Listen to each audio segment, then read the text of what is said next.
কুসুম সিরিয়ালের আজকে পর্বে আমরা দেখব ঈশান আয়ুষের ঘরে এসে বলে ছন্দ কেটে কথা বলা হচ্ছে বুঝি। তখন আয়ুষ বলে নিচে চল, না হলে ওদিকে পুজোর দেরি হয়ে যাবে বলে আলমারি থেকে একটা ঘড়ির বাক্স বের করে। তখন ঈশান বলে দেখি দেখি, আবার নতুন ঘড়ি কিনেছিস? এ তো মেয়েদের ঘড়ি, আমার হবু বৌদির জন্য কিনেছিস বুঝি?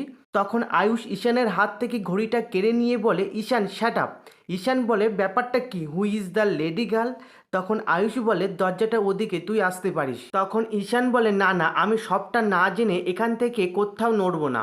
তখন আয়ুষ বলে কি জানবি তুই, আমার কি বলার আছে?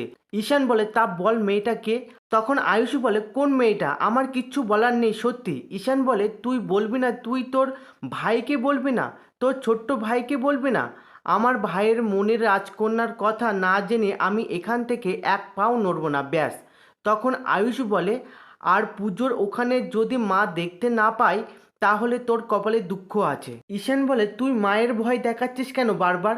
বল না কার জন্য কিনেছিস? আয়ুষ বলে কারুর জন্য কিনিনি রে বাবা, একটা বিজনেস মিটিংয়ে গেছিলাম, সেখানে একটা গিফট শপ দেখতে পাই, সেখানে এই ঘড়িটা পছন্দ হয়, কিনে নিয়েছে, ব্যাস।